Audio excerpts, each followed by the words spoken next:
പ്രിയമുള്ളവർ, അങ്ങനെ ഒരുപാട് ഇങ്ങനെ ലോഞ്ചുകളിലൊന്നും ഞാനങ്ങനെ പോകാറില്ല. എന്നെ നിങ്ങളെ കണ്ടു കാണത്തുമില്ല. നമ്മളൊരു എപ്പോഴും ഒരു കവറേജ് പാർട്ടിയാണ്. ദൂരെ നിന്ന് കവർ ചെയ്യുക എന്നുള്ളതാണ് നമ്മുടെ ജോലി. കവർ ചെയ്യപ്പെട്ടാൽ നമുക്ക് ആത്മസംതൃപ്തി കിട്ടും, നാട്ടുകാർക്ക് കിട്ടും, അത്യാവശ്യം ചാലി നടന്നു പോവുകയും ചെയ്യും. പക്ഷേ ലിജീഷ് എനിക്ക് വളരെ വേണ്ടപ്പെട്ട ഒരാളാണ്. ലിജീഷിന്റെ കുറിപ്പുകളൊക്കെ ഞാൻ സശ്രദ്ധം വായിക്കാറുണ്ട്. മാത്രമല്ല, ഈ ചെറുപ്പക്കാരിൽ ചില സാധാരണമല്ലാത്ത ചില ഗുണഗണങ്ങളുണ്ട് എന്ന് ഞാൻ ഈ അടുത്ത കാലത്തല്ല കുറച്ചു കാലമായിട്ട് മനസ്സിലാക്കിയിട്ടുണ്ട്. മാത്രമല്ല, ഇദ്ദേഹം കൈവയ്ക്കുന്ന മേഖലകളിലൊക്കെ തന്നെ ഇദ്ദേഹത്തിന് ഒരു മേൽവിലാസം ഉണ്ടാക്കാൻ കഴിഞ്ഞിട്ടുണ്ട് എന്ന് ഞാൻ മനസ്സിലാക്കുന്നു. ഐഷയുടെ സംവിധായകൻ നിർമ്മാതാവായി രൂപം മാറുമ്പോൾ ഒരുപക്ഷെ എനിക്ക് പോലും ഇവിടെ ഇരുന്നപ്പോൾ ഞാൻ ആലോചിക്കുകയായിരുന്നു, വയസ്സാം കാലത്ത് ഈ പ്രൊഡക്ഷൻ കമ്പനി വല്ലതും തുടങ്ങണോ, അപ്പോൾ ലിസ്റ്റിനൊക്കെ ഇവിടെ ഉണ്ടായതുകൊണ്ട് അപകടം പിടിച്ച വഴിയാണല്ലോ എന്ന് അദ്ദേഹം തന്നെ പറയുകയുണ്ടായി. പക്ഷെ എന്നാലും ഞാൻ ഒരു കാര്യം പറയാം, ഫ്ലവേഴ്സും ചലച്ചിത്ര രംഗത്തേക്ക് ചെറുതായിട്ട് കടക്കുകയാണ്.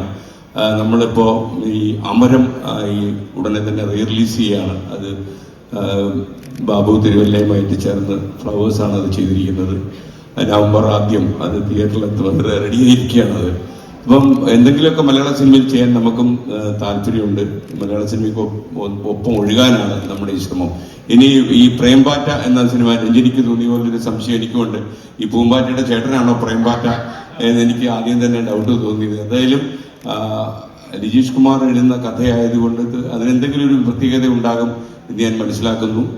മലയാള സിനിമയിൽ ഇവരുടെ ഈ പിന്നെ എനിക്ക് തോന്നി ഇതിനകത്തെ ഈ സ്റ്റുഡിയോ ഔട്ട്സൈഡേഴ്സ് എന്നുള്ളത് ചിലപ്പം സ്റ്റുഡിയോ ഇൻസൈഡേഴ്സ് എന്നിട്ടായിരുന്നതിൽ കുഴപ്പമില്ലായിരുന്നു അല്ലേ.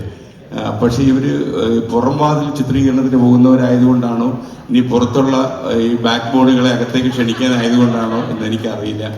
എന്തായാലും ആ ബാക്ക് ബോൺ എന്ന് പറയുന്ന ആ മന്മഥേട്ടൻ കയറി വരുമ്പോൾ ഒരു രക്തസാക്ഷിയുടെ മുഖം ഉണ്ടായിരുന്നു. പക്ഷേ അദ്ദേഹം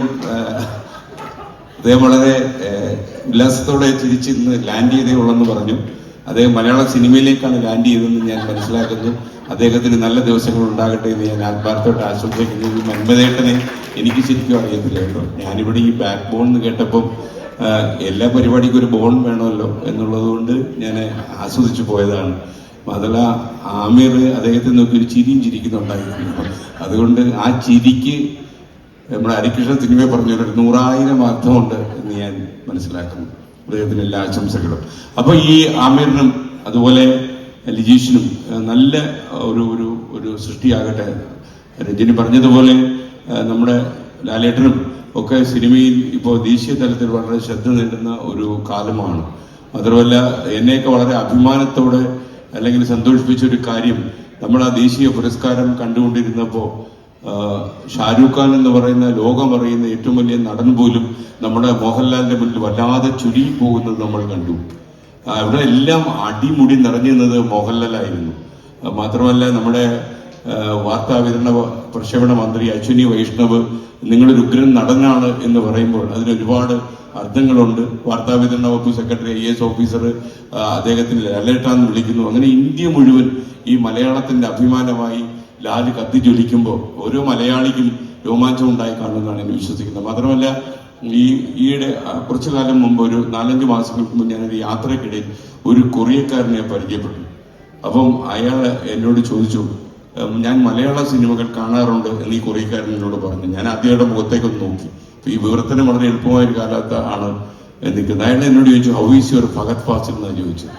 ഞാൻ അത്ഭുതപ്പെട്ടു പോയി. ആലപ്പുഴയിലുള്ള ആൾക്കാർ ഇതിന്റെ ഫാസിലിന്റെ മകൻ എങ്ങനെയുണ്ട്, സുഖമാണോ എന്ന് ചോദിക്കുന്ന പോലെ കൊറിയയിലുള്ള ഒരു മനുഷ്യൻ ചോദിക്കുകയാണ് how is your Fahadh Faasil. അയാൾ എന്നിട്ട് പറഞ്ഞു, is a brilliant artist that I have ever seen in my life എന്നുകൂടെ പറയുന്നു. അപ്പോൾ മലയാള സിനിമ അതിർത്തികളൊക്കെ കടന്ന് ലോകോത്തരമാകുന്ന ഏറ്റവും അത്ഭുതകരമായ കാഴ്ചയ്ക്കാണ് നമ്മൾ ഈ കാലത്ത് സാക്ഷ്യം വഹിക്കുന്നത്.